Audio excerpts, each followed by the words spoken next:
안녕하세요. 김해티지에서 영어 담당하고 있는 최태랑입니다. 네, 저는 부평 점수랑 수능과 관련해서 아이들이 수능 난이도를 예측하게 되는데 부평이 수능을 어떻게 우리가 예측할 수 있는지 그런 부분이 이제 궁금하기 때문에 그 부분에 대해서 말씀드리도록 하겠습니다. 일단은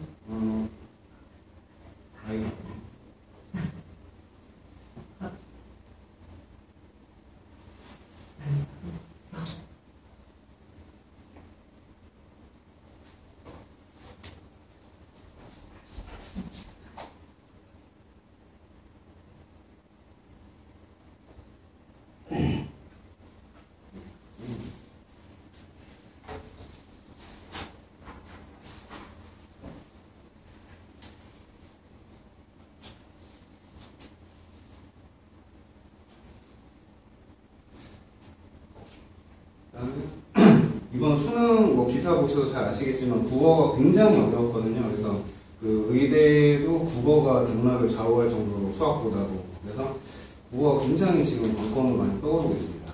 그래서 일단 우리가 여기 점수 보시면 6평대 지금 요거는 원점수고요. 여기 동그라미 안에 있는 점수는 표준 점수인데 보시면 맨 위에 있는 요 선은 연두색 선은 1등급 선이고요.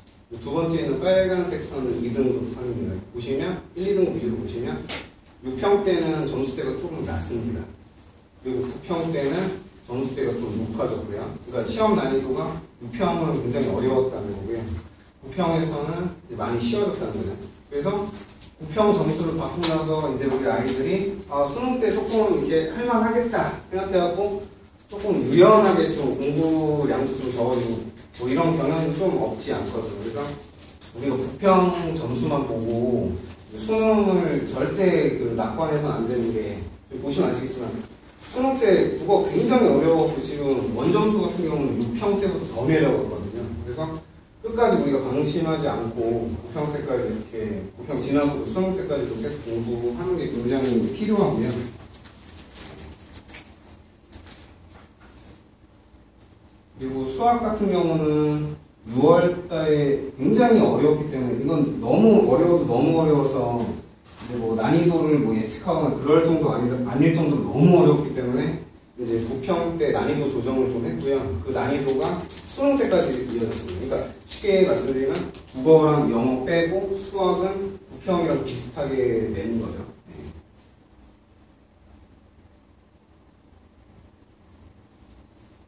수학 나형도 마찬가지입니다. 그래서 6평 때 조금 어려웠던 게 9평과 수능 때 이어지는 게 수학만 조금 비슷했고요. 그리고 영어 같은 경우는 이제 우리가 6평 때 이게 4%만 예전에 상대평가 시절에 영어 1등급이 4%였거든요. 그래서 이거 뭐 절대평가한 의미가 없다. 그렇게 얘기를 많이 했었어요. 왜냐면 평가원에서 영어 같은 경우는 1등급 퍼센테이지 만드는 게 8%가 목표거든요. 근데 작년 수능 때 10%가 나와서 이거 너무 쉬웠거든요. 작년에는. 그래갖고 애들이 막 공부 안 하고 막 그러니까 평가원에서도 이거 좀 아닌 것 같다 싶어갖고 6월달에 이제 좀 난이도 조정한다고 한번 내본 거죠. 근데 너무 어려워 그때 다들 충격받았었거든요. 그래갖고 9평 됐을 때 좀 난이도 조정한다고 원래 목표 8%에 근접을 했어요. 근데 요게 그대로 이어지지 않고 6평 때처럼 완전 어렵게 나왔거든요. 그래서 지금 영어가 어렵게 나오면서 좀 이따가 말씀드리겠지만 최저등급 맞추는 게 어려워진 거예요. 올해 같은 경우에는요. 그래서 아까 최저등급 보셔서 아시겠지만 거의 한 2등급 선 맞추면 되거든요. 그러니까 뭐 2합 4, 6 뭐 이렇게 하면 2등급 선 맞추면 이제 들어가는 거잖아요. 근데 영어가 이제 조금 최저등급 맞추는 게 유연했었는데 그렇지 않았고요. 그래서 결론적으로 이제 좀 말씀을 드리면 이제 이렇게 입시라는 거는 계속 바뀌고 있고 이제 굉장히 그런 정보를 수집하는 데서 굉장히 어렵거든요. 그래서 좀 학원의 도움을 이렇게 받으시는 것도 굉장히 좋을 것 같아요. 그래서 우리 수학생 중심으로 해갖고 9평, 6평 지나면서 계속 자료 수집해갖고 어떻게 추이가 일어나고 수능 때는 어떻게 난이도가 결정되는 걸 우리가 계속 예측을 하고 있고요.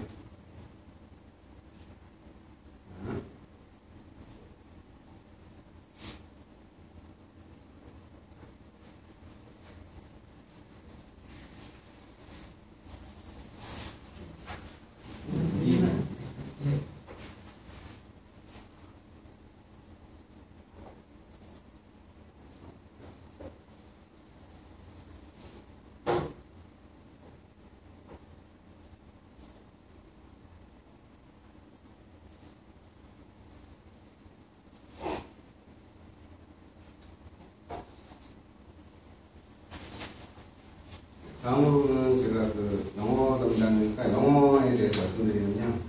영어 같은 경우는 이제 절대평가가 됐기 때문에 영어를 우리가 수시랑 정시에서 어떻게 활용을 할지 그게 굉장히 관건이고 가장 궁금해 하시는 부분이거든요. 수시 같은 경우는 이게 비율로 따지면 그 수시가 70%고요. 정시가 30%입니다. 그래서 수시로 일단은 가는 게 가장 좋지만 우리는 또 재수도 하는 우리 재수반이기 때문에 정시 위주로 좀 더 많이 말씀드리겠습니다.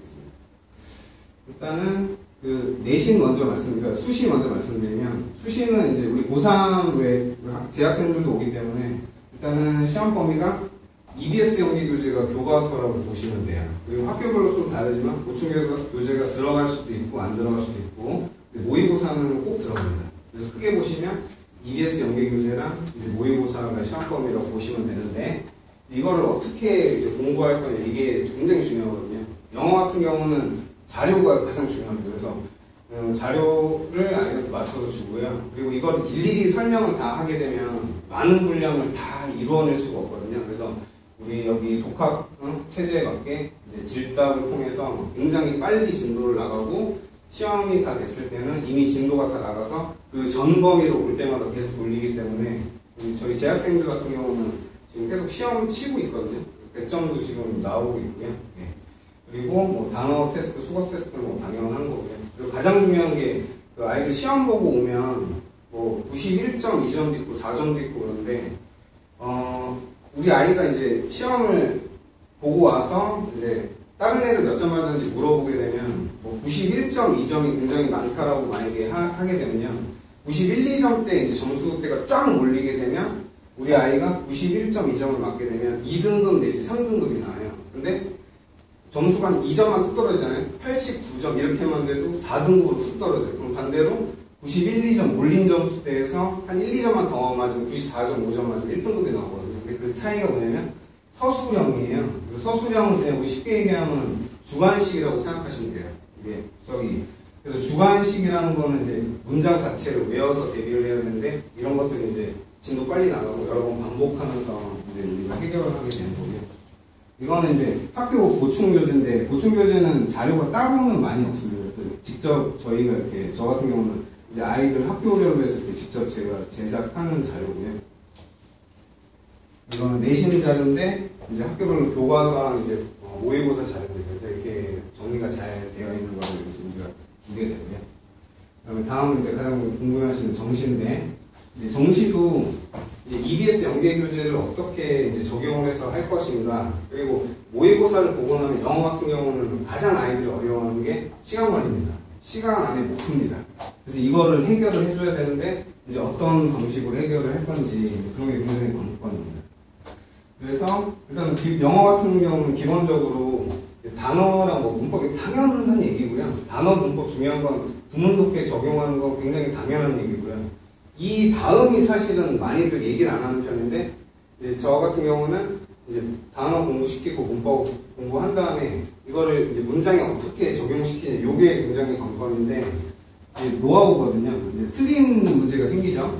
학생들도 우리 나중에 다 저기 개인 상담하고 할 텐데 틀린 문항이 생기면 이제 그거를 한글 해석을 읽게 시켜요. 그럼 이제 내용 파악이 되죠. 그 다음에 영어 지문에 이제 모르는 단어들을 적게 시킵니다. 그래서 해석이 안 되는 것들은 이제 질문을 통해서 해결을 하게 하고요. 그 다음에 시간 체크를 시키거든요. 이게 되게 관건인데 이제 처음에 한번 읽어봐라 그러면 해석이 되는 속도로 읽었을 때 한 1분 50초 내지 한 2분 10초 정도 걸리거든요. 학생들은 아마 이런 연습 거의 안 해봤을 거예요. 근데 그 다음에 우리 한 번 더 해보자 이렇게 얘기하거든요. 그러면 두 번째, 세 번째 했을 때 뭐 2분 걸렸던 게 뭐 1분 50초, 1분 30초, 20초 이렇게 떨어져요. 그걸 최종으로 1분 이내로 들어올 때까지 연습을 시킵니다. 그러면 어떻게 되냐면 한 지문을 계속 반복적으로 읽으면서 스토리가 있기 때문에 그 안에 자기가 모른다고 적어놓은 단어들이 다 외워져요. 애들 4, 5등급 되는 애들도 보고 물어보면 다 대답 다 하거든요. 그래서 그런 식으로 해갖고 이제 굉장히 빨리 읽는 연습을 해서 시간 관리를 시키고요. 그리고 이제 EBS 연계교재입니다. 이거를 시험을 치고 나면 체감 연계율이 사실 애들이 막 EBS 괜히 봤어요 막 그러거든요. 왜냐면 체감이 없어요. 그러니까 EBS 자기가 공부하긴 했는데 뭐 나왔는지 안 나왔는지 모르는 거예요. 근데 그게 왜 그런 거냐면 교재에서 지문을 그대로 쓰는 게 한 4-5문제 정도 되거든요. 그러니까 지문에 있는 거를 그대로 쓰는 거예요. 나머지는 좀 더 소재 연계이기 때문에 그런데, 결론적으로 EBS가 채권 연결이 별로 없는데 이거를 할 거냐 말 거냐 이제 그게 관건이 되는 거잖아요. 결론적으로는 안 할 수는 없습니다. 그러니까 왜 그런 거냐면 빈칸 문제랑 순서 삽입 문제가 이게 3점짜리가 걸리는데 여기에서 지금 보시면 한 5문제 정도, 3-4문제, 5문제 정도가 직접 연계되기 때문에 꼭 해야 되는 게 돼버려요. 그래서 마찬가지로 EBS 교재도 틀린 문제를 갖다가 아까 제가 말씀드린 것처럼 시간 관리하는 연습을 하면 거의 외우다시피 하는 거거든요. 그게. 그래서 고3 애들이랑 재수생 같은 경우는 그 지문 연습을 하루에 한 10개 정도 꾸준하게 시키고 있습니다. 그리고 이거는 이제 간단하게 이제 정시 영어 등급표인데요. 우리가 예전에 상대평가 같은 경우에는 80점을 맞으면 4등급이 나와요. 근데 지금 같은 경우는 80점을 맞으면 2등급이 나옵니다. 그래서 예전에 상대평가보다는 영어 등급 맞기가 굉장히 쉽습니다. 그래서 최저 등급 뿐만 아니라 그렇죠. 맞기가 예전보다 쉬운데 일단은 결론적으로 다 가고 싶은 대학을 보면 이제 1등급이 이렇게 점수대가 분포가 되어 있고요. 몇 개만 하나 보시면 일단은 연세대 같은 경우에 1등급을 100점을 주면 2등급을 95점을 주거든요. 그러니까 1, 2등급 차이가 5점 차이가 난 거죠. 만약에 내가 2등급을 받으면 다른 5점, 그러니까 5점을 다른 과목에서 이걸 메꿔야 되는데 사실상 이런 상위권 대학에 오는 학생들 2등급은 잘 오진 않습니다.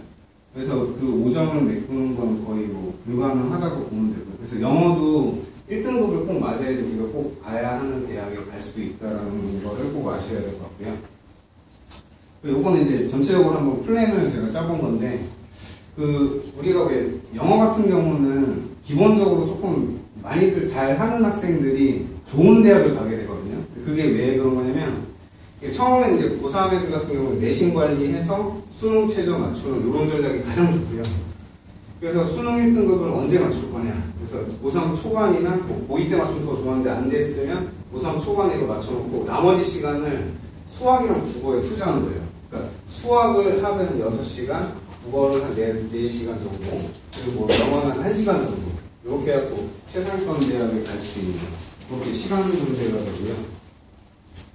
이거는 그냥 제가 학생들 그냥 상담하는 방법인데, 일단은 이거 프로세스가 되게 복잡하잖아요. 내신은 이렇게 해갖고 이렇게 준비시켜야 되고, 정시는 이렇게 하는데 애들이 사실 이걸 다 따라주진 않거든요. 그래서 남학생 같은 경우는 오면 좀 잘 믿어줘요. 남자애들 좀 단순하잖아요. 그리고 너 잘할 것 같다. 너는 쌤이 너 잘한다 믿는다. 그러면 애들은 정말로 잘 하거든요. 남학생들 같은 경우. 그래서 좀 친하게 해갖고 잘 이렇게 다독이고요. 여학생 같은 경우는 잘 얘기 막 들어줘요. 많이 조잘조잘 얘기하고 저도 집 얘기도 하고 와이프 얘기도 하고 그래서 좀 이렇게 친해져요. 친해지고 나서 이제 제가 이런 거 하자 저런 거 하자 그러면 애들이 신기하게 사실 되게 할 게 많거든요. 그런 것들을 아이들이 다 따라와 주더라고요. 그래서 이번에도 저희 한양대 기계공학과도 보내고요. 위치에도 2명 보내고 그래서 상당히 실적이 좋습니다.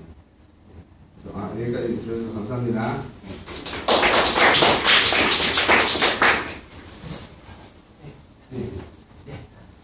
저희 영어 선생님이 이렇게 영어에 대해서 안내를 했는데, 저희 영어 선생님은 내신은 내신, 수능은 수능, 두 가지를 다 준비를 할 수 있습니다. 그래서 저희도 윈터스쿨 때 고3 학생들 많이 와서 내신을 물어볼 건데, 내신도 잘 관리해 주실 거고, 또 저희 학원에서 있으면서 수능에 대한 부분도 잘 해주셨습니다. 그래서 사실 영어 선생님이 우리 토요일 날은 먼저 센텀에서 나가시는데, 센텀에 나가시는데 입시 설명에 맞춰서 토요일 특별히 좀 저희 학원에 오셔서 이렇게 안내를 주셨거든요. 그래서 선생님이 이제 가보셔갖고 그래서 다음에 내신 관리라든지 수능 관리를 어떻게 하면 좋은지 영어에 대해서 궁금한 게 있으면 언제든지 저희 학원에 문의를 해주시면 선생님이 내신은 수능은 잘 안내를 드리도록 하겠습니다. 영어 선생님한테 다시 한번 박수 부탁드리겠습니다. 예, 그래서 1부가 끝났는데 선생님은 계속 2부를 계속 하는 것이 좋을 것 같습니다. 계속 그 예. 말해버려. 예, 그래서 계속 공부를 진행하도록 하겠습니다. 바로 찍어줄까요?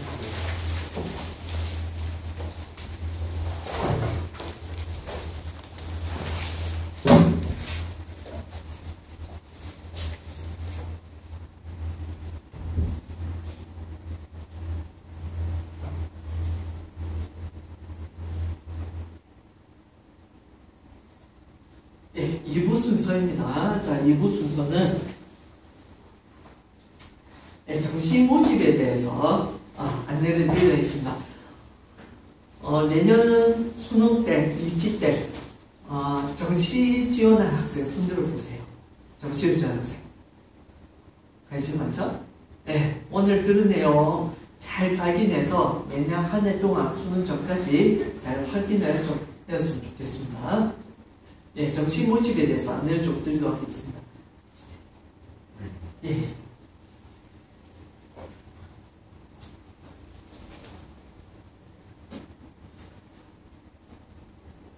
사실 학생들 있으면 좋습니다. 네, 예, 정시 모집 들어가겠습니다.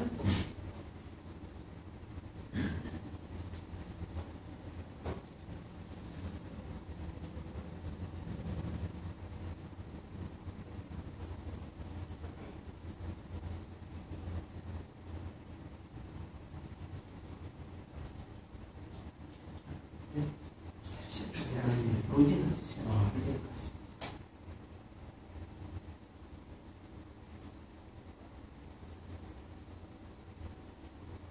예. 자, 정시 모집입니다. 총 6가지 사항이 되겠습니다. 6가지 표준 점수가 어떤 것이고 백분위가 어떤 것인지에 대해서 알려드리겠습니다. 그 다음에 반영 방식. 여러분이 어느 정도 알 겁니다. 그냥 반영 방식이 어떤 거고, 또 변환 표점이라는 것이 반영 방식과 관련있는데 설명을 드릴 겁니다. 그 다음 아까 전에 영어 선생님이 영어 등급에 대해서 간단하게 했는데, 조금 더 상세하게. 그리고 반영은 어떻게 됐는지. 그 다음에 각 대학마다 정시 모집에서는 과목별로 그 가중치가 있습니다. 즉, 어떤 과목을 더 중요시하느냐, 그게 반영 비율이라 하는데, 반영 비율을 대해서 살펴보고 그걸 실제 사례를 적용해 보겠습니다. 그래서 이 반영 비율을 어떤 식으로 활용하면 좋은지 5번째 하고, 그 다음에 수시냐 정시냐. 물론 여러분은 대부분 정시지만 고3생들은 수시를 해야 하는가 정시를 해야 하는가 고민이 많이 할 겁니다. 그래서 수시와 정시를 어떤 걸 선택하는 좋은지 알려드리겠습니다. 예, 일단 표준 점수입니다. 표준 점수. 예, 표준 점수는 각 영역의 평균과 표준 편차를 통해서 나의 점수를 결정합니다. 그래서 이 표준 점수가 도입하게 된 이유는 과목 간의 난이도가 차이가 나기 때문에 이 난이도를 조절하기 위해서 만든 제도입니다. 그래서 시험이 난이도가 높을수록 높은 점수가 형성됩니다. 참고로 작년 수능에서는 국어가 100점이어도 표점이 130점이었습니다. 근데 올해 수능은 완전히 이게 다르죠. 지금 국어 100점인 경우에는 표점이 150점입니다. 그래서 어려우면 어려울수록, 즉 평균이 낮으면 낮을수록 내 점수가 잘 유지되면 표점이 올라갑니다. 네, 그래서 이 표준 점수는 상위대학 같은 경우는 국어하고 수학의 표준 점수를 잘 적용합니다. 백분위에 대해서 조금 잘 모르는 학생들이 있습니다. 백분위는 이겁니다. 내 점수를 기준해서 높은 학생이 아닌 내 점수를 기준해서 내 점수보다 낮은 학생의 비율을 그대로 점수로 합니다. 즉, 내가 똑같은 점수의 학생을 포함 안 시킵니다. 내 점수가 똑같은 학생은 점수에 포함이 안 되고 내 점수보다 낮은 학생, 내 점수가 낮은 학생이 70%다 하면 내가 70점 받는 거. 이해되겠죠? 그래서 우리 탐구 같은 경우는 보면 만점 받았는데도 불구하고 100분위에 96 이런 경우가 많아요. 그럼 왜 그러냐? 만점 받으면 왜 100분위에 96이면 만점이 그만큼 4%가 있어서 그 점수는 빼고 96점이 나오는 겁니다. 그래서 서울대 지원하는 학과생들 경제를 많이 한다. 경제를 선택하는 이유는 바로 이제 경제가 워낙 어렵고 내가 만점 받으면 만점 동점자가 별로 없기 때문에 분위 점수가 좋은 겁니다. 그래서 서울대생들은 경제를 많이 선택하는데 작년 수능에는 경제가 대참사가 났습니다. 경제가 왜 대참사가 났냐? 경제가 1컷이 만점이었어요. 그래서 한 문제 밑으로 100분이 엄청나게 떨어졌어요. 그리고 만점 받아도 100분이 94밖에 안 됐어요. 그 이유가 경제가 쉽고 또 굉장히 서울대생들만 지원을 하다 보니까 서울대 특수생들만 지원하다 보니까 동점자가 많이 빠지겠죠. 근데 올해 같은 경우는 경제가 어렵게 나오면서 표점이 가장 높고 100분위도 잘 나타납니다. 그래서 이 100분위는 상위대학 같은 경우는 탐구에서 적용을 잘 한다는 것. 그래서 계산하는 방식이 있습니다. 국어 수학은 다음까지 계산됩니다. 표준 점수가 내 원점수에서 평균 점수를 뺍니다. 국어나 수학의 전체 평균 점수를 빼고요. 그 다음에 그 영역의 표준 편차에 나오고 20 곱하고 100을 나옵니다. 그래서 잘 봐야 할 부분이 이 부분인데 나의 점수와 평균 점수의 격차가 크면 클수록 표점이 좋겠죠. 그럼 어떻게 될까요? 자, 시험이 쉬움이 좋을까 어려움이 좋을까? 어려움이 좋겠죠? 시험이 어려워지만 애들 전체 평균 점수 낮아졌어요. 평균 점수 낮았는데 내 점수는 유지가 되거나 오히려 또 올라간다면 격차가 더 커져서 내 표점이 올라갑니다. 그러니까 시험이 어렵기를 기대하지 시험이 쉬워서 평균 점수 너무 올라가면 나의 표점도 낮게 나옵니다. 그리고 사탐은 위의 항집과 동일합니다. 동일한데 다만 이제 위에서 20 곱하고 100을 더했다면 탐구는 10을 곱하고 50을 더한다. 이건 이제 탐구는 두 과목이어서 각각 이렇게 처리한다. 이렇게 보시면 되겠습니다. 그래서 산출 예시입니다. 자, 국어입니다. 국어 시험에서 본인이 원점수가 84점이었고 그리고 이 국어 전체 평균이 60점이었습니다. 그리고 표준 편차 15. 그래서 이 데이터를 이 위의 식에 그대로 적용을 시켜보면 84 빼기 60 나누기 15 곱하기 20 플러스 100에서 나의 표준 점수는 132점. 그 다음에 탐구도 이거를 요 위에 두 번째 식에 그대로 입력을 시키면 똑같이 데이터가 나온다. 그래서 우리가 봐야 할 부분은 시험은 어렵게 내 점수는 좋게 이거를 지금 꼭 하고 있습니다. 자, 반영 방식입니다.